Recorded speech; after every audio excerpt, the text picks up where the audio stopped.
Bueno, mi título es Historia, Memoria y Representación hacia una metodología de creación, que en el fondo es la temática que engloba mis intereses de investigación. Pero en esta oportunidad les voy a hablar de mi trabajo de magíster. Yo estudié un magíster en teatro en la Universidad de Québec y Montréal, y mi título de investigación era Traces, la mémoire du corps comme source pour une dramaturgie scénique engagée. Ahí les voy a traducir en un rato más el título. Entonces, para partir, les quiero un poco contar las motivaciones de mi trabajo. Bueno, ahí pueden ver esa foto, la niñita que está al lado derecho. Andrea, todavía no nos compartes la pantalla. Está compartida según esto, déjame partir de nuevo. Ahí. Ok, perdón. Ahí intento de nuevo, ¿ahí sí? Ahí sí. Ok, ahí sí. Perfecto. Retomo desde ahí entonces. Justo, entonces esa niñita que están viendo ahí, a mano derecha, esa soy yo, es mi cumpleaños número 2. Yo no me acuerdo absolutamente nada de ese día. Uno puede pensar que es normal que a los 2 años realmente uno no se acuerde de nada. Sin embargo, me acuerdo perfectamente de lo que pasó una semana antes, el 11 de septiembre del 73, y yo tengo recuerdos absolutamente claros, nítidos, tanto en mi cabeza como en mi cuerpo, de lo que pasó ese día. Yo recuerdo haber estado en la esquina de la casa de mis abuelos, en la feria, y de pronto un estruendo y todo el mundo corre y me llevan a la casa de los abuelos.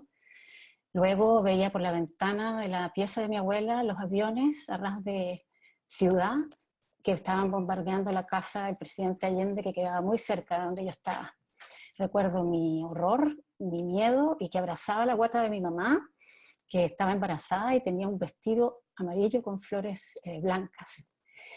Todos esos recuerdos quedaron realmente incrustados en mi cuerpo, y durante toda mi infancia y adolescencia, que fue en dictadura, en algunos momentos, cuando se vivían cosas bien complejas, mi cuerpo volvía a resentir. Entonces yo decía, chuta, yo era una pequeña niña y tengo recuerdos tan fuertes y el cuerpo me los recuerda, ¿qué pasará con la gente más adulta? Entonces me propuse tratar de encontrar esas historias para hacer teatro.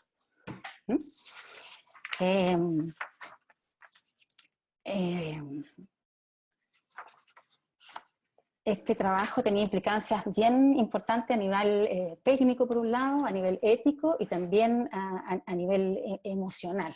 La idea de encontrarse con estas historias y compartirlas es un intento de poner perspectiva la memoria entonces de otras personas a través de sus historias, reflexionar sobre un momento específico de nuestra historia para compartir experiencias, aprender, intentar comprender también las causas y los efectos de ese evento. Entonces yo hice un trabajo de investigación-creación que se llamó Traces, la memoria del cuerpo para una dramaturgia escénica, cuyo objetivo era proponer una metodología de creación para una dramaturgia escénica a partir de la memoria del cuerpo.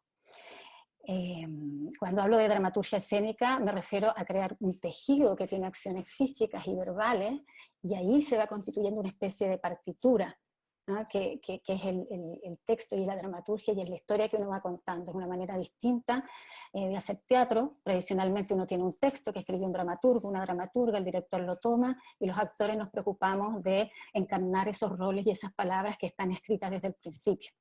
En este caso, el texto se escribe al final y se va tejiendo con la colaboración de todos los participantes del proyecto. Entonces la idea era establecer una ruta entre las huellas de la historia grabada en estos cuerpos de estas personas que yo encontré, les voy a contar quiénes son, y los cuerpos de las actrices que están en escena, es decir, pasar de una vivencia determinada a la representación de esa memoria sobre el escenario.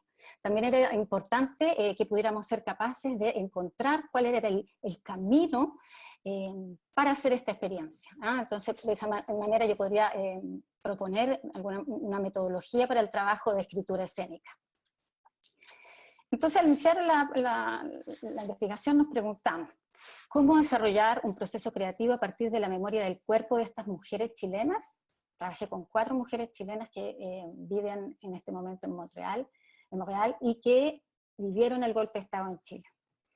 Luego me pregunté cómo entender o leer esta información que pertenece a otro cuerpo para integrar, crear y luego interpretar. Entonces, concretamente lo que hicimos fue encontrarnos con estas 4 mujeres, Rayen, Gladys, Olga y Carmen. Hicimos entrevistas, 2 entrevistas a cada una. Cada entrevista duraba aproximadamente 1 hora. En la primera entrevista hablábamos únicamente del día del golpe de Estado. ¿Qué pasó? ¿Dónde estabas? ¿Qué sentiste? ¿Qué viste? ¿Cómo estabas tú ese día? Y luego la segunda entrevista hablamos de lo que significó para ellas la salida de Chile y el exilio. Son entrevistas que se hicieron de manera individual y la verdad que fue bien impactante encontrarlas y darme cuenta que ninguna de ellas en casi 40 años había hablado en profundidad con alguien de lo que ellas habían sentido. Yo creo que tuve el privilegio de compartir con ellas momentos divertidos, muy íntimos, otros muy dolorosos, y eso es una responsabilidad que uno toma para tratar de transmitir en escena lo que ellas nos confiaron. Entonces, bueno, estas entrevistas fueron grabadas y yo utilicé un método de observación y análisis de movimiento para poder descifrar esta información. Entonces, trabajamos con la metodología de Rudolf von Laban, que es un experto en danza moderna, pero también él se dedicó a otras especialidades del arte que requieren del trabajo del movimiento o de la educación física o los músicos que se mueven. Él es una persona que inventó también la manera de escribir los movimientos y esas son las 2 contribuciones más grandes que él ha hecho. Entonces, él se basa en la observación de los parámetros temporales, espaciales y dinámicos, y este enfoque nos permitió dar la lectura del cuerpo y recolectar material para la creación. Para él, el cuerpo es portador de sentido tanto para el creador como para la persona que observa, y su estudio de la conciencia corporal tiene como objetivo clasificar los movimientos proponiendo una descripción que es absolutamente objetiva de los diversos elementos que lo integran, y bueno, entre otros la cinética, o sea, la trayectoria, el espacio, la forma, y descifró lo que él llamó un pensamiento motor. Ahí lo puse en la cita, que es la forma particular acerca de la construcción de las ideas que conciernen calidades motrices y su utilización. Todo esto parecía pertinente para un proceso de laboratorio escénico, ya que nos permitiría leer e interpretar las calidades corporales de nuestras participantes. Estas mujeres no bailaban, estaban sentadas expresando su sentir y su vivencia, pero esta corporalidad, que es bastante intangible, era nuestra materia prima para el análisis. Laban tiene un método bastante abierto, entonces eso nos permitió a nosotros centrarnos en los elementos que nos parecían más pertinentes para nuestra investigación, y además pudimos agregar en el cuadro que les voy a mostrar a continuación algunos elementos que fuimos descubriendo. Entonces, el principio es que toda acción es observable e identificable, incluso un movimiento mínimo, como por ejemplo la respiración. Uno puede realmente escribir cómo es la respiración y describirla.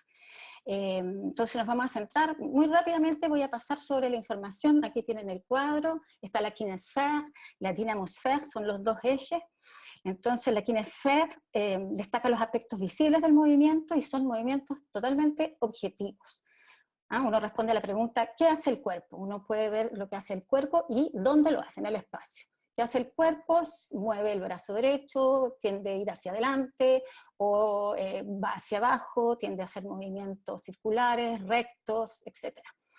La kinesfera es el espacio donde nosotros nos movemos, y hay gente que trabaja con su kinesfera amplia y otros con su kinesfera más pequeña, y eso también hace bastante expresiva nuestra gestualidad. La idea es poder leerlo y comprender eso. Entonces, bueno, luego tenemos al lado derecho la dinamosfera, que destaca los diversos matices dinámicos realizados por el cuerpo. Entonces, esto responde a la pregunta, ¿cómo se mueve el cuerpo? En este caso, el trabajo del esfuerzo es muy importante, l'effort, y ahí nos preguntamos cómo se ejecuta el movimiento, cuál es la calidad de la energía que se utiliza, cuáles son los matices de las dinámicas utilizadas. Y para tratar de responder a estas interrogantes, Laban identifica 4 elementos que son fundamentales, que están ahí, se llaman los factores de movimiento, y son peso, tiempo, espacio y flujo. Esto es lo que hace que uno entienda el movimiento de una manera bastante expresiva. Laban dice que es el alfabeto del lenguaje del movimiento. Cada uno de los cuadros, como pueden ver, se pueden desarrollar en polos opuestos y es muy interesante ver cómo esa dinámica va cambiando. Para los actores, la observación de esos elementos en particular son muy importantes para poder integrar los movimientos, pero también para poder variarlos sin traicionar, digamos, la esencia natural de esa persona. Por último, también uno puede ver a la mano derecha la columna de la forma, que completa la descripción de la dinamósfera. Es el proceso por el cual el cuerpo cambia de forma y utiliza posturas precisas y permite observar cómo el cuerpo se contrae, se expande en el espacio, generando, por ejemplo, un sentimiento de apertura o de cierre. Lo más interesante del estudio de movimiento es que nos permite establecer una relación de la forma externa con el contenido, es decir, la relación entre el dibujo y la expresividad del movimiento. Vamos a seguir adelante. Luego tomamos un poco para que vean cómo funciona, tomamos gestos particulares, ahí hice una clasificación de gestos, hay gestos de narración, hay gestos de acción, hay gestos de interpretación, y esos gestos de interpretación son los que más nos interesan, que son los que yo establecí en esta especie de cronofotografías, donde nosotros hicimos como una especie de script de la dramaturgia y pudimos integrarla, y luego se transformó en algo como eso. Las dos actrices en escena pudimos incorporar los gestos y transformarlos. Les voy a mostrar para terminar un video que de alguna manera expresa lo que es un proceso creativo. Normalmente cuando vamos al teatro vemos el resultado final. En el caso de las investigaciones creación, en mi área, lo que importa es cómo uno establece una idea del proceso, cómo realiza ese proceso y qué sucede. Documentar eso es muy, muy importante porque nos puede servir a la larga, bueno, para crear, para interpretar, pero también nos sirve para enseñar. En mi caso tomé el rol de actriz en esta experiencia porque me parecía que era fundamental vivenciar la experiencia para poder transmitirla después. Es bien interesante volver a los gestos también de narración especialmente. Nos dimos cuenta que en el momento que la gente va expresando en la entrevista, es muy verbal, es muy narrativo, y de pronto hay un clic, y como ven ahí, el gesto está encarnado, y empezamos a ver las emociones. Ellas en los gestos de interpretación de pronto se actúan a ellas en el pasado, o a otros, a terceros, y uno ve cómo van cambiando en sus acciones las energías, y tú puedes distinguir claramente cuando son gestos de ellas o gestos de otros. El video va terminando, voy a cerrar a título de conclusión. Trace es creada a partir de historias reales, a través del cuerpo y la palabra. Recrea en cuerpo y alma parte de la historia de Olga, Rayén, Gladys y Carmen. El cuerpo, los gestos y los movimientos son percibidos como objetos tangibles relacionados con el presente, y también como objetos intangibles relacionados con el pasado. En escena se convierten en portadores de una carga biográfica, cultural, y crean una corporalidad particular. Cristian hablaba de su espacio como un espacio de resistencia, su espacio de televisión. Yo creo que el teatro también es un espacio de resistencia que hay que resguardar. Y yo no sé si se puede enseñar a actuar a los estudiantes cuando yo tengo la clase de actuación. Lo que sí se les enseña es un punto de vista, tener un punto de vista y tener mucho cuidado con lo que deciden contar en escena. Bueno, eso es lo que les quería compartir. Muchas gracias.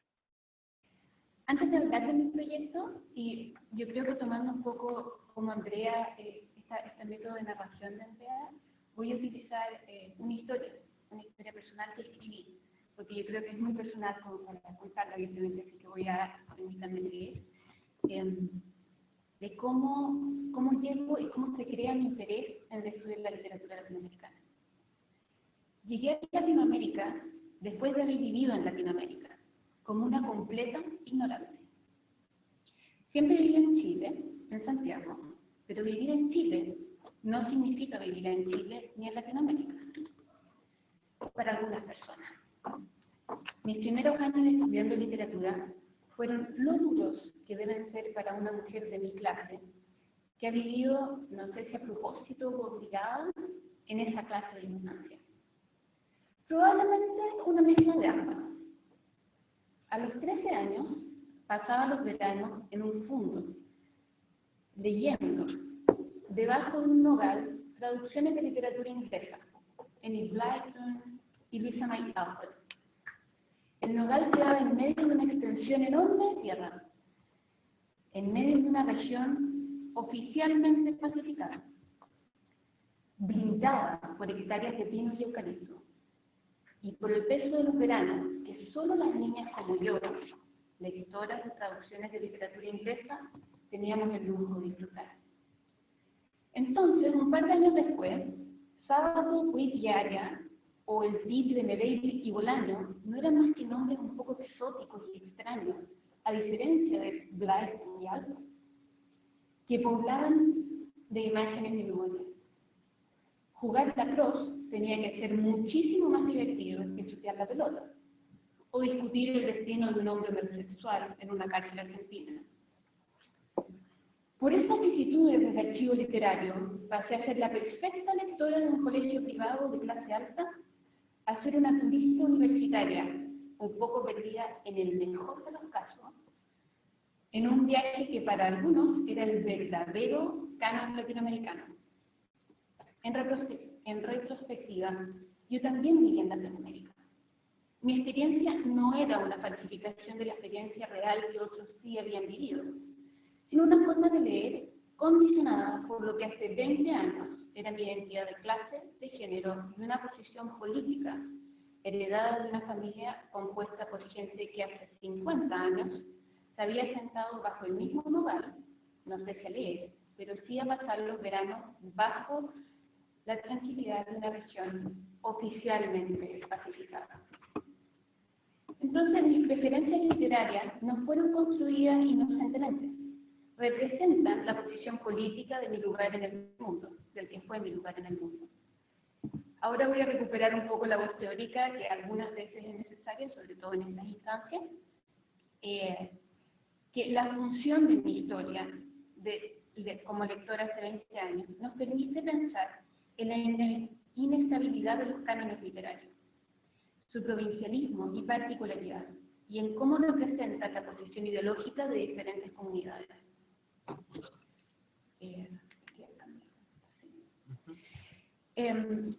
Es en esta disposición teórica y vivencial que alimenta mi trabajo. En particular, la convicción de que las trayectorias sociales median el acceso a determinados grupos de textos, lo que a su vez, de manera circular, media las experiencias y las trayectorias de las personas en el mundo. Los textos hacen esto creando repertorios desde donde nos imaginamos a nosotros mismos y a los demás. En este sentido, quiero recalcar solo 3 puntos. La literatura y la práctica de leer condicionan la construcción de la identidad propia. Estas prácticas lectoras ofrecen una imagen que acaba siendo representativa de otros. Y la producción de estas imágenes, la propia y la de otros, está entrelazada en una historia colonial, al menos entre las relaciones entre el norte y el sur, de diferencias de ejercicio de poder. La lectura, de esta manera, es el encuentro de al menos 3 textualidades, del texto, del sujeto y de los discursos que median nuestra comprensión de nosotros, los otros y el texto. Es en ese encuentro, en la negociación entre estas textualidades, donde quiero situar mi investigación, cuyo objetivo central es explorar cómo la literatura latinoamericana es estudiada e interpretada a través de prácticas educacionales en Vancouver, y Vancouver aquí funciona como una metonimia del norte global mirando hacia el sur. Este es un ejemplo de un caso de cómo el norte mira al sur y nos lee de alguna manera. Creo que esta investigación es relevante por 3 razones principales. La primera es ética y epistémica a la vez, porque intento discutir desde un punto de vista postcolonial las representaciones de Latinoamérica como un espacio otro, habitado por otros. Esta crítica intenta desafiar los estereotipos que existen de las representaciones globales con implicancias negativas hacia los sujetos y espacios representados. La segunda razón es práctica, ya que se dirige a traducir las premisas anteriores, éticas y epistémicas, al lenguaje del hacer pedagógico. En otras palabras, quiere influenciar el trabajo de los profesores al ofrecerles un lenguaje teórico aplicable a su quehacer cotidiano, que puedan abordar efectivamente el problema de la representación del otro para desarrollar prácticas decoloniales con un enfoque explícitamente reparatorio de estas interpretaciones. Y la última es teórica, enfocada en utilizar la teoría postcolonial en contextos no especializados en la sala de clase y entender cómo opera el discurso colonial en la vida diaria a través de los sistemas educativos. Este estudio se inserta en un programa de investigación mayor, en el que he trabajado durante casi 3 años, orientado al desarrollo de pedagogías basadas en el presupuesto de la justicia social a través de la lectura de literatura postcolonial. Y para esto trabajo con un grupo de profesores, donde tenemos un grupo de lectura que nos juntamos una vez al mes y leemos textos postcoloniales para después aplicar nuestra lectura y nuestra práctica a la sala de clase. Las preguntas que guían mi investigación son: ¿qué textos latinoamericanos son estudiados en la ciudad de Vancouver en clases de inglés y español? ¿Cómo los profesores y estudiantes interpretan los textos latinoamericanos? ¿Qué representaciones de Latinoamérica emergen de estas prácticas interpretativas? ¿Cómo la alfabetización crítica y la teoría postcolonial pueden aportar a la enseñanza de la literatura latinoamericana a través de su intervención en el currículo y las prácticas pedagógicas? En el fondo, estas preguntas intentan incorporar distintos niveles de análisis y actores. Entonces, quiero incorporar las políticas públicas, los estudiantes y los profesores, y cómo sus voces están construyendo una interpretación de Latinoamérica, del canon latinoamericano. También, estas preguntas producen 3 instancias discursivas implicadas, donde la lectura y prácticas interpretativas son efectuadas en el sistema escolar. Entonces, hay 3 niveles a los cuales quiero estudiar. Un micronivel de las prácticas lectoras en la sala de clases, un nivel medio, que es el estudio de las políticas públicas y cómo influencian la sala de clases, y un nivel macro, que es el estudio de las representaciones globales que existen de Latinoamérica. Para analizar esta instancia, voy a producir 3 métodos que van a generar datos para analizar.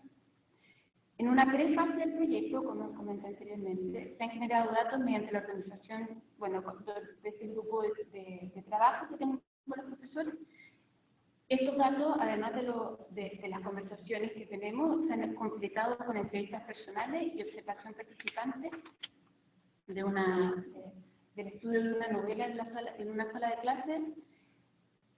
Y este trabajo etnográfico va a ser completado, ojalá en los siguientes meses, muy corto y muy eficiente todo, análisis curricular comparativo para las asignaturas de inglés y de español en la provincia de British Columbia.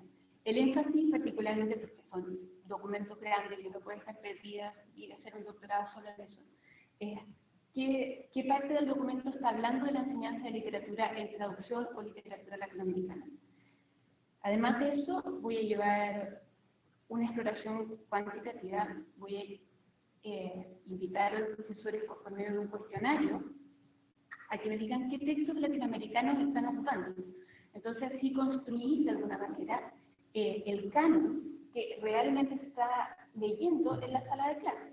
Y no porque yo tengo algunas sensaciones, y siempre llegan comentarios y uno más o menos sabe, pero que sean los profesores mismos los que me digan. Y una vez que tenga ese corpus de textos, voy a analizarlo para ver cuáles son las relaciones genealógicas, las regularidades y excepciones en la selección y el uso de estos textos. Y finalmente voy a hacer 2 estudios de casos comparativos en Vancouver, en una escuela pública del este y en una escuela privada del oeste, también para contrastar esos 2 escenarios. El análisis de las transcripciones y de las observaciones va a ser analizado siguiendo el marco teórico propuesto por Hilary Young, a partir de la idea de alfabetización crítica y de los 3 principales conceptos y lógicas de la teoría postcolonial: el orientalismo de fuerza y representación de Spivak e hibridación. Y en el fondo lo que quiero hacer, también en el PowerPoint se muestra cuáles son los métodos de análisis que voy a utilizar.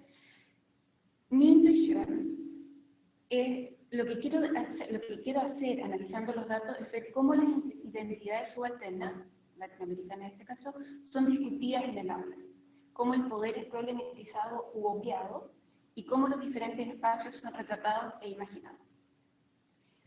Para finalizar, quiero ofrecer una pequeña reflexión teórica y posibles conclusiones que a la mitad del camino, ojalá a la mitad del camino, veo. Estas reflexiones están íntimamente ligadas al trabajo que he venido realizando y constituyen provisorias a problemas en constante cambio, que no puede ser una solución o no.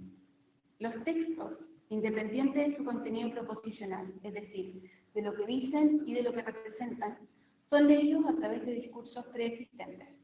En este sentido, el archivo latinoamericano no es solo un conjunto de obras que habla de Latinoamérica, el canon, sino el circuito de estabilización y producción del ser latinoamericano mediante las lecturas que los sujetos especializados y no especializados hacen de estos textos.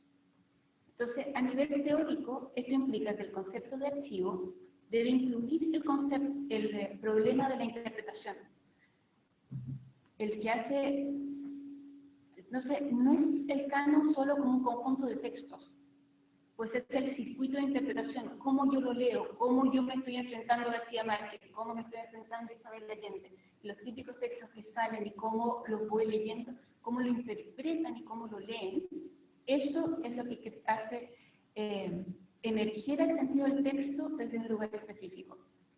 En otras palabras, el valor de un texto desde la problemática postcolonial debe ser siempre el texto más las prácticas institucionalizadas de interpretación y su posibilidad de colonia. Las tensiones que establecen aquellas lecturas que ponen aprietos las interpretaciones ya institucionalizadas que actúen en solidaridad con la realidad colonial. Como problema. Okay. Perfecto. Muchas gracias, Tomás, por la introducción. Me siento honrado de presentar después a Andrea y Magdalena, dos excelentes investigadoras.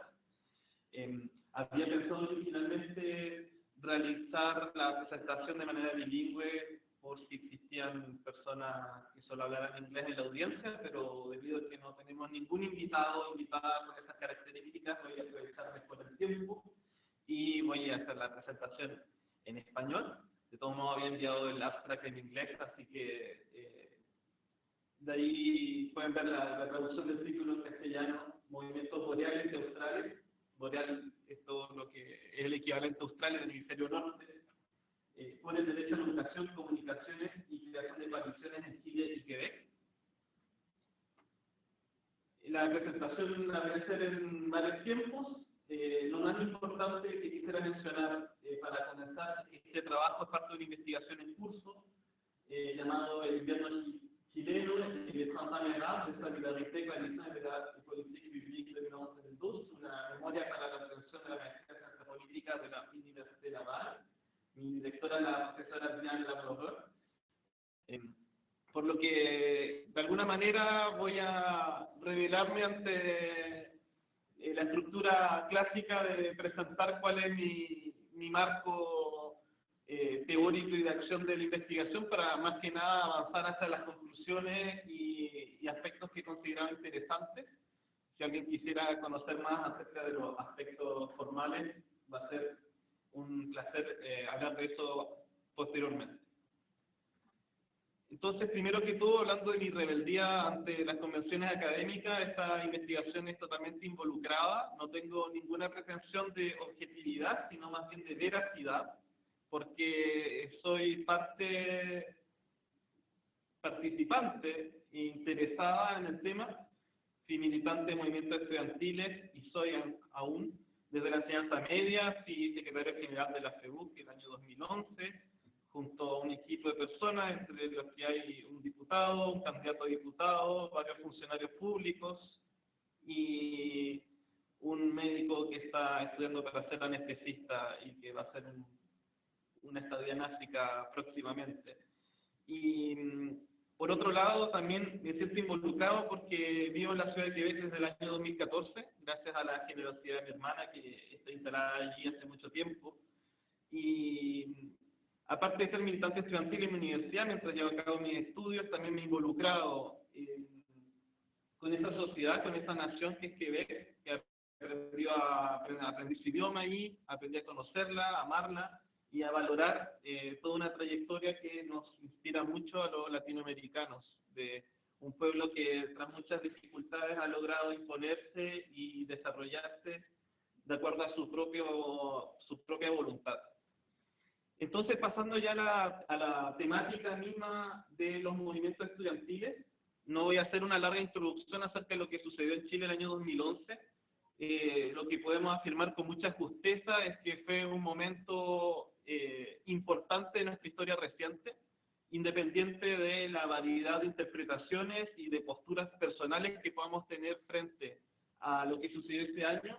Sin duda fue un antes y un después en términos de que se iniciaron debates a nivel nacional acerca del modelo de desarrollo, el modelo de educación, lo que es el marco institucional bajo el cual está fundado el país, que como digo, independiente de lo que cada uno tenga como postura personal, resultan debates que son fundamentales y que por mucho tiempo no estaban en las principales prioridades de la dirigencia del país, pero tampoco de los ciudadanos.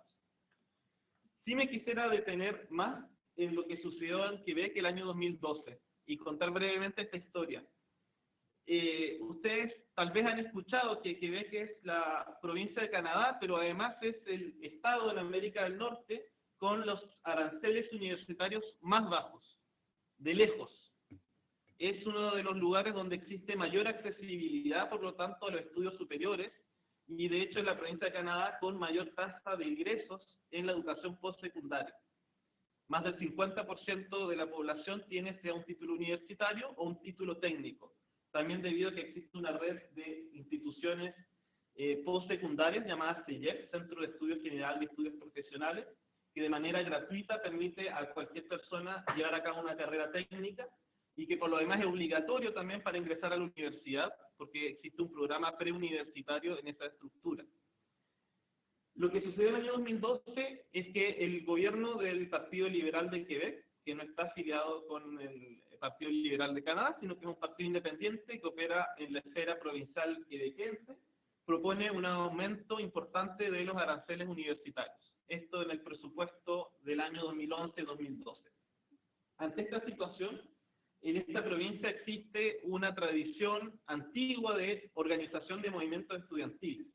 De hecho, es uno de los casos, raros casos que he podido conocer, en que las asociaciones estudiantiles están reconocidas legalmente por una ley de la Asamblea Nacional de Quebec. Las universidades, los CEGEP y las escuelas secundarias están obligadas a reconocer a las asociaciones estudiantiles si la mayoría de los estudiantes deciden conformar una.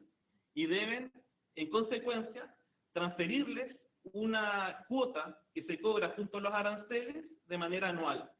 Por lo tanto, son organizaciones que están protegidas legalmente, que están financiadas con contribuciones de los estudiantes y ante las cuales las instituciones, universidades, colegios o escuelas deben proteger y en el fondo respetar su autonomía. En ese contexto, existe una respuesta clara por parte de las asociaciones estudiantiles contra este alza de aranceles durante el año 2012. En manera muy breve, porque no es el único objetivo de la presentación, puedo decirles que sucedieron cosas que en América del Norte no son habituales, como marchas de más de 200.000 personas en Montreal, una paralización de actividades de estudiantes universitarios de más de 4 meses. Hubo también una represión consiguiente por parte del gobierno que aprobó hacia el final del movimiento una ley que prohibía que más de 10 personas pudieran reunirse y manifestarse sin permiso previo.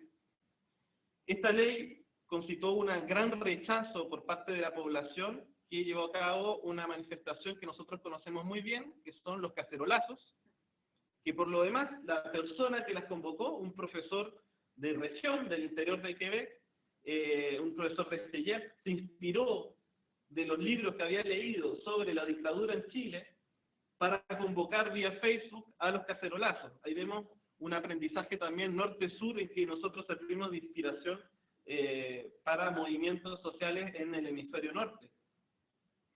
Y en el fondo, ante este escenario de desobediencia civil, lo que el gobierno del Partido Liberal de Quebec optó por hacer dentro de un marco de un sistema parlamentarista, que es muy distinto a nuestro sistema político. Ellos optaron por convocar una elección anticipada para que la población decidiera si estaba de acuerdo o no con el alza de los aranceles universitarios. Y el resultado de esta elección fue una derrota del Partido Liberal y la elección de un gobierno del Parti Québécois que se posicionaba contra el alza de aranceles. Entonces, en resumen, hubo un gran movimiento que logró frenar el alza de aranceles. No solo hizo eso, sino que también logró forzar al gobierno a convocar elecciones anticipadas, y el movimiento gana, en definitiva, estas elecciones anticipadas, logrando que una mayoría de la población sosteniera esta posición. Lo que se lleva a cabo en un contexto aún más hostil que en Chile. En Chile, en el momento de mayor popularidad del movimiento estudiantil, más del 80% de la población estaba de acuerdo con las demandas. En el caso de Quebec, nunca se superó el 45% de apoyo de la población a estas demandas, debido, entre otras cosas, porque hay ciertos estudios que muestran cómo entre el 90 y el 95% de la cobertura de prensa era negativa. O sea, una cobertura de prensa aún más negativa que en Chile. Una de las razones es que el punto de partida es muy distinto, porque el nivel de endeudamiento estudiantil en Quebec es mucho más bajo que el de Chile, porque nuestro nivel de aranceles universitarios, de lo caro que son, es mucho mayor. Entonces existe un punto de partida menos indignante acá, pero aún con todas esas circunstancias en contra, este movimiento logra su objetivo. Entonces, en primer lugar, me interesa al hacer esta investigación comparativa, era que al ver todas estas coincidencias y convergencias entre estos dos movimientos, yo me pregunté, ¿cuáles son esos puntos de encuentro? Y me interesó hacer una investigación para poder explicitarlos. Uno de estos puntos de encuentro es el impacto que estos dos movimientos tienen en las políticas públicas. En Chile, hoy día, con críticas que se puedan hacer o distintas perspectivas, la realidad es que existe un porcentaje de los estudiantes en la educación superior que estudian gratuitamente, y que esa política pública se implementa a partir de una respuesta a este movimiento social. En el caso de Quebec, se lleva a esta situación en que se formaliza el congelamiento del alza de aranceles, es decir, ya no se implementa más a los aranceles por encima de la inflación. Hoy día en Quebec, la política pública que se decide de nuevo el movimiento es que el aumento de los aranceles es exclusivamente la inflación y no puede ser superior a la inflación. Existen otros impactos también en este diálogo entre las similitudes de los dos movimientos, en torno a que en Chile, como todos saben, existió en las últimas elecciones legislativas la llegada, como no se veía hace muchos años. Yo creo que en los años 60, 50, 70 sí se ven tránsitos entre movimientos estudiantiles y el Parlamento, pero desde entonces, en general, los dirigentes estudiantiles esperaban una madurez, 30, 40 años, al interior de partidos tradicionales para llegar al Congreso. Hace casi 4 años se rompe ese tránsito y se hace un tránsito mucho más rápido hacia la institucionalidad, con la elección de 4 ex líderes estudiantiles en el Congreso en Chile, y surgen asimismo nuevos referentes políticos que están muy asociados a estos liderazgos juveniles. Si bien hay que mencionar, aquí yo coloco el surgimiento del Frente Amplio como un efecto importante, pero también hay que considerar que hay otros referentes políticos, por ejemplo de derecha, que vienen del movimiento estudiantil, como Julio Isamit, que es un ideólogo muy importante, que fue dirigente pingüino del Instituto Nacional. Por lo tanto, es una influencia que es transversal. En el caso de Quebec, existe también un efecto muy similar y muy interesante, debido a que hay una generación de dirigentes estudiantiles que comienzan a militar en partidos políticos y en sindicatos. El caso más interesante y más cercano a lo que sucede en Chile fue la elección de Gabriel Nadeau-Dubois como diputado de la Asamblea Nacional de Quebec hace unos meses. Fue electo por más del 70% de los votos en una elección parcial debido a una renuncia, y poco después fue electo también como portavoz de Quebec Solidaire, que es un partido político en Quebec que cuenta con representación parlamentaria, con 3 diputados, con Amir Javier, Manon Massé y ahora con Gabriel. Es un partido político de izquierda, independentista, feminista, ecologista, que como dato curioso también cuenta entre sus líderes con Andrés, que es el segundo de izquierda a derecha, que es chileno-quebequense, muy probablemente será electo diputado en las próximas elecciones, porque obtuvo un muy buen resultado en las últimas de 2014, y también vemos aquí entonces una nueva generación en política institucional que responde a estos dos movimientos que tienen estos puntos de encuentro. Entonces, de manera muy breve, para concluir, en términos conceptuales, el por qué existen estas trayectorias paralelas en dos movimientos en situaciones, contextos muy distintos, podemos ver que mi hipótesis es que los movimientos sociales, que tienen una tendencia natural a formar coaliciones para incrementar sus factores de éxito, que tienen que ver con llegar a un público objetivo lo más amplio posible y poder movilizar de distintas maneras y a distintos niveles estos grupos, vemos que en ambos casos el movimiento estudiantil busca construir coaliciones con movimientos ambientalistas, en Chile con el movimiento contra las represas en Aysén, particularmente este, que es Patagonia sin represas, recuerdo ahora el nombre, movimientos feministas, sindicatos. Esta construcción de coaliciones amplias con estos grupos hace que lo que originalmente en ambos casos eran movimientos exclusivamente estudiantiles se vuelven movimientos más amplios, porque toman como reivindicación derechos sociales que van más allá de la educación, como el derecho a la salud, el derecho a la jubilación digna, y también a la democracia participativa, que tiene que ver con, en ambos casos, con la reivindicación de la Asamblea Constituyente como una posibilidad de construir colectivamente lo que es el marco institucional de ambos países. En el caso de Chile, de reemplazar una constitución escrita en dictadura, aunque modificada, en que su legitimidad es contestada por un porcentaje de la población, y en el caso de Quebec es la propuesta de tener una asamblea constituyente que permita tener una constitución de manera independiente de lo que es el marco canadiense y que responda a la soberanía popular de Quebec y no de permanecer en la Federación Canadiense. Entonces voy a dejar hasta ahí la presentación para cumplir con el tiempo. Existen otros aspectos de las comunicaciones que puedo comentar en las preguntas, que tiene que ver sobre cómo ambos movimientos comunican para construir estas coaliciones y cómo lo hacen de manera de incrementar entonces sus factores de éxito al ampliar la inclusividad de la identidad de estos movimientos.